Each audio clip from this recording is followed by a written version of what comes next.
नमस्ते। पश्चिमी उत्तर प्रदेश में मुस्लिम और यादवों के बीच में अच्छी पकड़ रखने वाले अशोक यादव जी आरएलडी में सम्मिलित हो गए।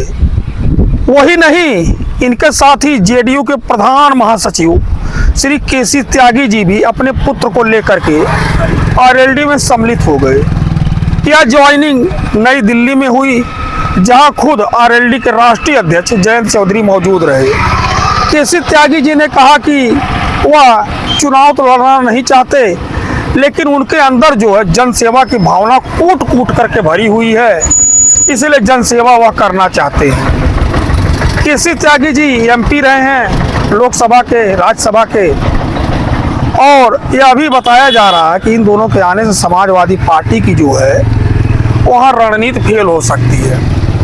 अब अशोक यादव जी के बारे में जान लीजिए। अशोक यादव वही हैं जिन्होंने 2017 में जब चुनाव लड़ा था सिरसागंज से, इनको 2200 मत भी नहीं मिला था, 2184 या 85 मत मिला था, और चौथे नंबर पर थे कांग्रेस से चुनाव लड़े थे, और पहले नंबर पर हरिओम यादव विजयी हुए थे। और जब हरिओम यादव 2022 में इनको टिकट नहीं मिला, इनको घमंड हो गया कि हम अपने बूते जीते हैं, तो ये अभी चले गए भाजपा में।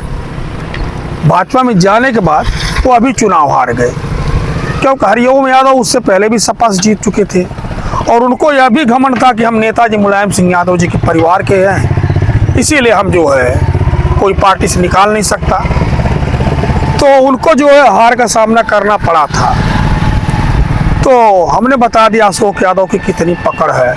अब इसको कुछ समाचार चैनल जो है, जो वेब पोर्टल है, बढ़ा चढ़ा के प्रस्तुत कर रहे हैं। प्रजातंत्र टीवी तो ऐसा लिख रहा है कि पश्चिमी यूपी के कद्दावर नेता अशोक यादव के आरएलडी में शामिल होने से ही प्रदेश की राजनीति में हलचल तेज हो गई है। उनके साथ ही केसी त्यागी और अमरीश त्यागी के एंट्री ने पार्टी को रणनीति और सामाजिक दोनों स्तर पर मजबूती दी है। माना जा रहा है कि अशोक यादव की पकड़ यादव और मुस्लिम दोनों में है, जिससे सपा के एमवाई समीकरण से काफ़ी नुकसान होगा, और फिर से जो है समाजवादी पार्टी को इस पर विचार करना पड़ेगा। तो इस तरह की खबरें जो है प्लांट करवाई जा रही है गोदी मीडिया के द्वारा। तो समझिए आप, किस तरह की बातें निकल करके आ रही है। तो अशोक यादव जी की प्रोफाइल हमने आपके सामने रख दिया, और साथ में केसी त्यागी जी जो एक बार राज्यसभा में रहे और लोकसभा में रहे, समाजवादी पार्टी से भी उन्होंने 96 में लोकसभा का चुनाव लड़ा था, सफलता नहीं मिली। कई दलों में रहे, भाजपा में भी रहे, जेडीयू में भी रहे, कई दलों में रहे। केसी त्यागी जी वरिष्ठ है, जेडीयू में थे, निकाल दिया गया, तो अब वहाँ गए। चुनाव लड़ने की संभावनाओं से उन्होंने इनकार नहीं किया है, शायद अपने पुत्र के भविष्य के लिए वहाँ गए होंगे। चलिए, जो भी है अपनी राय दीजिएगा। धन्यवाद।